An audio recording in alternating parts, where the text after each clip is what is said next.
Abandoned hospital. When I started working at the abandoned hospital on the outskirts of town, I had no idea what I was about to experience.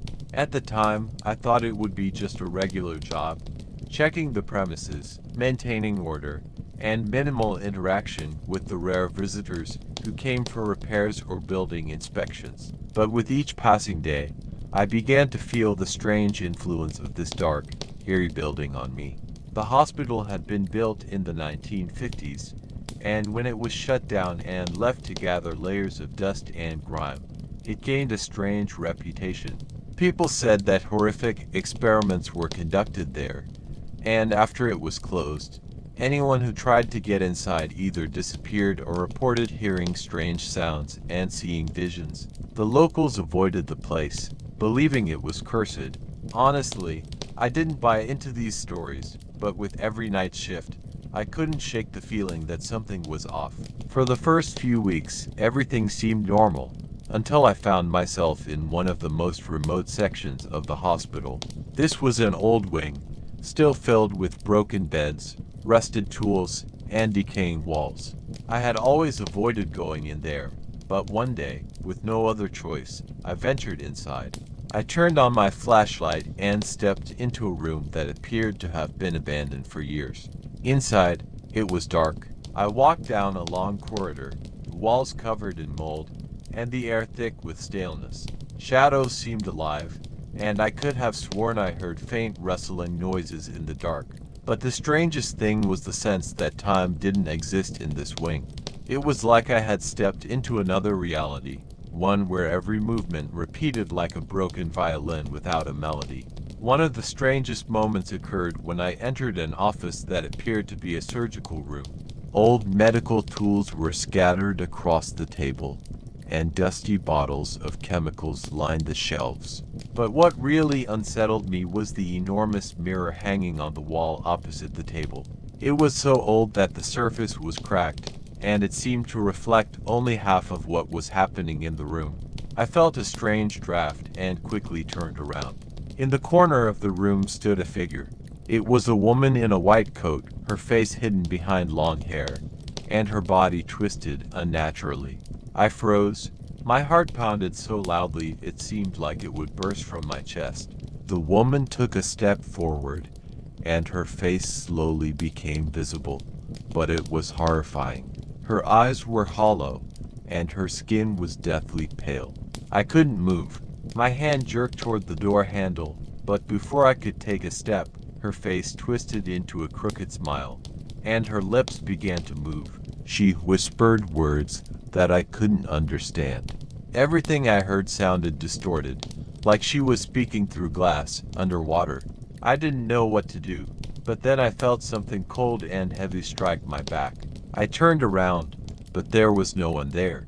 Panic overwhelmed me. I bolted out of the room, running down the corridors, feeling like the darkness was chasing me, not letting me escape.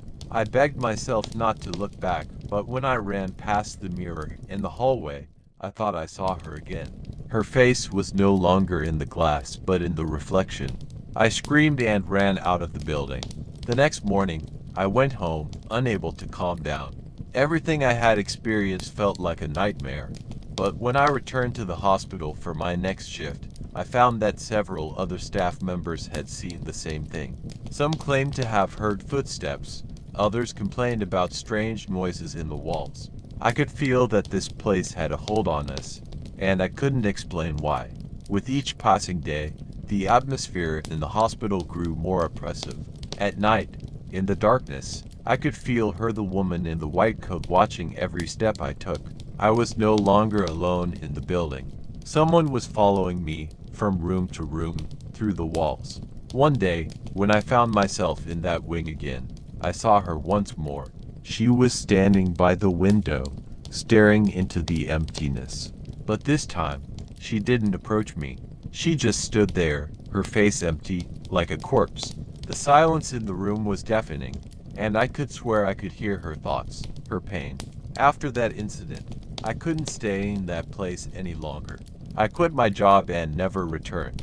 But even now, sometimes, when I close my eyes, I still see her face, hear her whisper in the dark corners of the abandoned rooms that once were full of life. And every time I pass by the old hospital building, I feel like she's still standing there, in the shadows, in the white coat, ready to meet anyone brave enough to disturb her peace. The unexpected guest summer nights have always been a time for solitude and peace for me. During this time of the year, I preferred sitting in my chair, reading books, and listening to the sounds of the city drifting in from the street. But one night, everything changed, and since then, I've always felt the need to stay alert. It was a simple, unremarkable night when it all happened. I was sitting by the window, sipping hot tea, when I suddenly noticed a figure in the dark. It was a man, tall and thin, walking down the street. At first glance, there was nothing unusual about it, but something about his manner of walking made me uneasy. He moved slowly, as though experiencing pain with every step. I kept watching him, and when he reached the entrance to the building across from mine, I saw him stop and stand still, looking around for a long time. I tried to figure out what was bothering him, but I couldn't make sense of his actions. A few minutes passed, and the figure suddenly disappeared into the darkness, disappearing around the corner of the building. I didn't know what to think. Maybe he was just someone passing by, or maybe he was looking for something in our yard. Either way, I decided not to think much of it. But the next day, as I was leaving the building, my neighbor greeted me. He was a middle-aged man, always friendly and calm. He said he had seen me watching some man last night. I admitted that I had noticed him too, and that his behavior had been strange. The neighbor paused and added, "Do you know who that person is?" I shook my head. He told me that this man had once been a local resident but disappeared several years ago. Since then, no one knew what had happened to him. I was stunned. The person I had seen just a few hours ago had disappeared several years ago. I started asking myself questions, but honestly, it was hard for me to believe the story. How could someone who had disappeared years ago suddenly appear right in front of me? I couldn't find an answer, but that conversation stuck with me. The next morning, I saw the man again. He was standing by the same building as before. This time, he seemed different, as if something had changed in his behavior. He wasn't standing and carefully inspecting his surroundings like before. He was just standing there, staring down, unmoving. I decided to go out and approach him to find out who he was and why he was here. When I approached, his eyes met mine, and I felt an odd chill.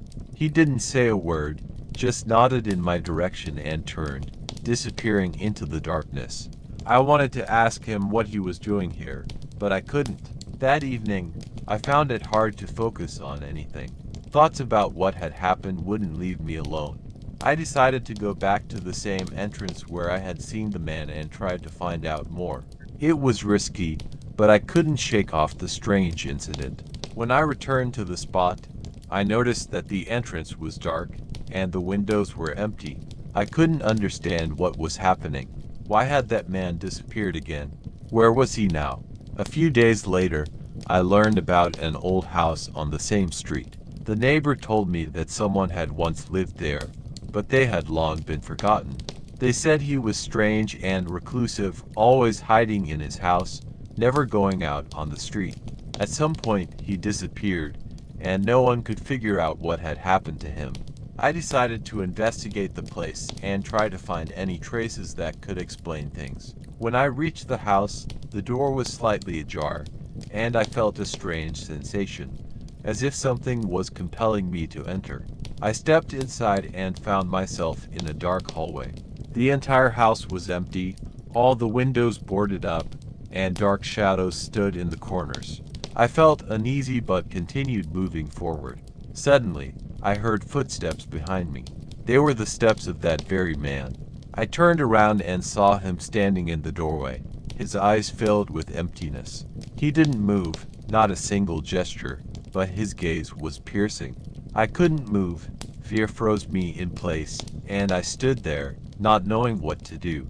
The man didn't say a word, but continued to look at me as though his gaze was what kept me rooted in place. Then he slowly started to fade into the darkness, and I felt my body relax. When I returned home, everything seemed normal, but something inside me had changed. I could no longer forget about that man. And with each passing day, his figure became more real, as if he was always nearby, watching me. I didn't know what it was, whether it was a ghost, a missing person, or something else. But I understood one thing. Sometimes what seems normal is actually a terrifying secret hidden from view. Night visit. Many years ago, my parents left for a business conference in Lancaster, Pennsylvania, for 3 days, and I stayed to look after my younger sister, Megan. I was 17, and she was 15, and although I was already in high school, I still had to take care of her as the older brother. My parents trusted me to handle things, as the house was in good condition, and I was old enough to stay home alone. The first night went by quietly. We ordered pizza, watched TV in the living room, and talked about school, friends, and other random things. Everything was as usual, but something inside me felt uneasy. Maybe it was because of the emptiness around. The house felt bigger than usual, especially at night. The wind outside kept creaking, and the old pipes in the house sometimes made sounds as if someone were trying to pass through them. Megan was also looking around nervously. After midnight, she suddenly said that she felt uncomfortable. "Don't you think the house is making strange noises?" she asked, her voice full of worry. I laughed to reassure her and said it was just the old pipes or maybe just a draft. But her eyes were tense, and I realized I wouldn't be able to convince her that easily. We were both a little worried, but we still went to bed. The night passed quietly, but at some point, I woke up with a strange feeling. Something was bothering me. It felt like someone was nearby, but I quickly dismissed the thought and went back to sleep. The next morning, Megan and I started the day as usual. She spent the entire day chatting on the phone with her friend, while I sat at my laptop preparing for finals. In the evening, I continued studying for the upcoming tests, and she decided to make pasta. Around 10 p.m., I heard the clattering of pots in the kitchen, and the sound of water dripping from the faucet. Suddenly, amidst the usual noise, a sharp scream pierced the air. I rushed into the kitchen and saw Megan pressed against the counter, her eyes full of terror. She was pointing at the window and could barely speak. I saw him. He's standing right there, outside, she whispered, her hands trembling. I went to the window to check, but as soon as I looked outside, I saw nothing unusual. The porch light was on, but all I could see was darkness. No person, no traces. "You're probably just tired, Megan. You know how things look at night, the play of light and shadow." I tried to calm her, but she still couldn't calm down. Panic was evident in her eyes. We decided to keep the blinds in the kitchen closed, just in case we didn't see more of what she had seen. After dinner, which we ate without much appetite, I double-checked all the locks on the doors and windows. Honestly, I also felt a chill. The house was quiet and empty, and the night was especially dark, with no stars. Soon we both went upstairs. I offered Megan to stay in my room until she fell asleep, but soon I returned to mine, thinking that the worst was probably behind us. By morning, when sleep still hadn't come, I suddenly heard loud knocking on the door. The knocking was sharp and insistent, as if someone was desperately trying to break into the house. My heart started pounding. I froze in bed. The knocking continued, persistent and ominous, for several minutes, though it felt like an eternity. Suddenly, everything went quiet. I didn't know what to do, but I stayed in my room, pressed against the wall. There were no more sounds. I quietly walked to the window, listening to the night silence. I couldn't hear the wind, nor any footsteps, just the faint hum of the refrigerator downstairs. The rest of the world seemed to disappear. I couldn't sleep until morning. Megan probably didn't sleep either. When the day finally came, I gave a faint smile, thinking it had just been a nightmare. But curiosity, as always, got the better of me. I decided to go outside and check the surroundings. I grabbed a trash bag and walked to the bins by the side of the house, but at that moment, I noticed something strange. By the garden, there was a figure lying face down. A man. I immediately thought he might be injured and walked closer. But when I stood over him, I realized he was dead. His body was covered in blood, and his face was hidden. A cold shiver ran down my spine. I quickly took out my phone and dialed the police. They arrived within minutes. Officer Henderson stayed with us for hours, questioning us, trying to understand what had happened. He asked if we had heard gunshots, seen anyone on the street, and more importantly, if we could recognize this person. But I didn't know him. We told them everything. How Megan had seen a strange person at the window.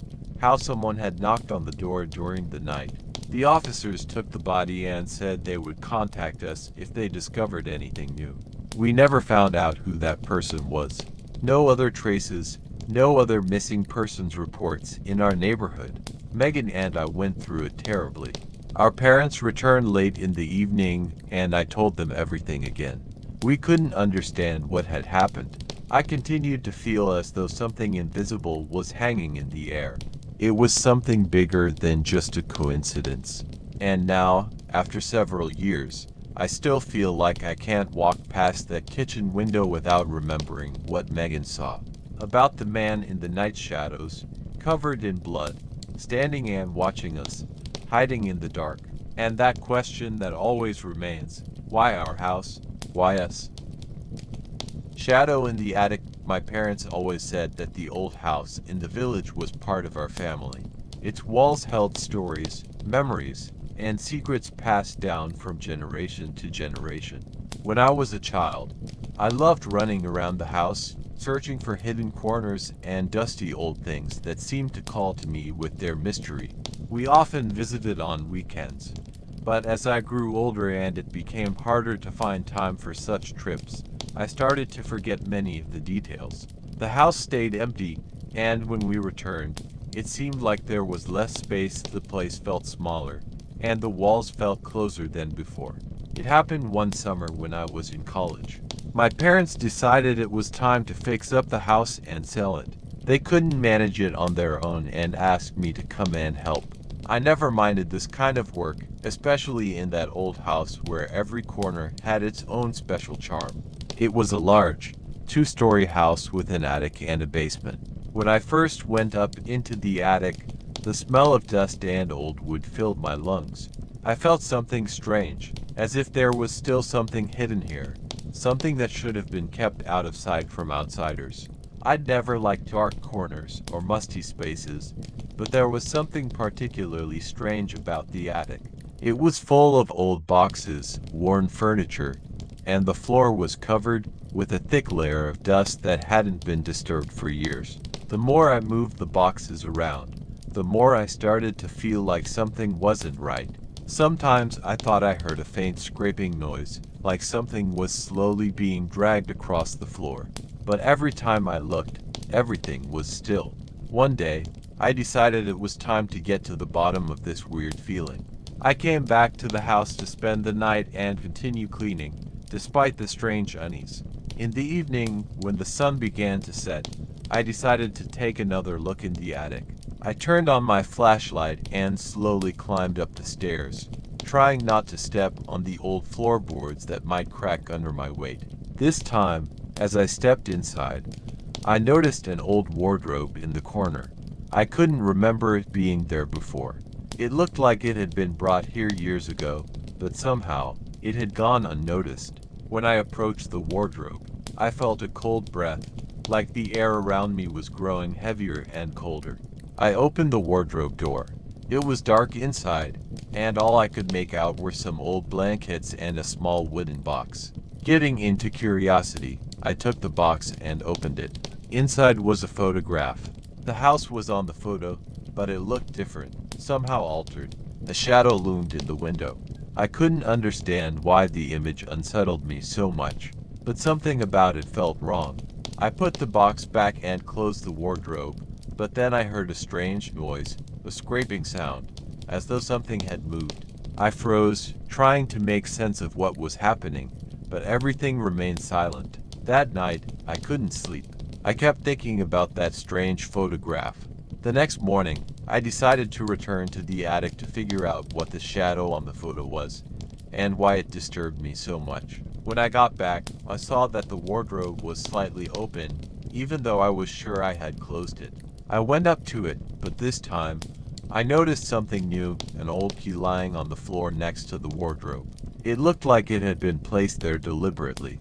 At first, I thought it was some old, mysterious key, but when I picked it up, I realized it was too new to have been there for long. I felt a strange sense of unease and decided that it was time to stop investigating. But that night, when I returned home, I had a strange feeling. It seemed like I heard footsteps in the house. I thought it might be an animal, but the footsteps were too clear and deliberate, as though someone was walking up the stairs. I looked out the window but saw nothing. As I walked back to my room, I realized I couldn't shake the feeling that someone was watching me. Something was waiting for me in the attic. The next day, I called my parents and told them about what I had found in the attic. They were concerned and said they had heard rumors about someone living there before us, but all these stories had always been dismissed as just old folk tales. However, when I asked them about the key, they couldn't explain where it had come from. I kept the key and hid it in my pocket. That evening, when I returned to the house, I heard the footsteps again. This time, I knew for sure they were coming from the attic. I got up from my seat and cautiously made my way up the stairs. With every step, the footsteps grew louder and clearer. I reached the staircase, and suddenly, the lights went out. I felt a cold breeze hit my face. In the darkness, I couldn't see a thing, but I was certain something was there. I finally made my way up to the attic and saw that the wardrobe was open. The box was gone, and in its place was the photograph, the same one I had seen earlier. This time, there was no house in the picture, only a silhouette standing by the window. It was looking directly at me, and I knew it wasn't just a photo. Something dark had been living in that attic, and it wanted to come out. At that moment, I realized I had to leave the house, and though I packed my things, something kept me there. It was as if something invisible was holding me back, not letting me go. It wasn't just fear I felt, it was something much bigger. I didn't know who or what was in that house, but I knew it would follow me until I came back and opened that door in the attic.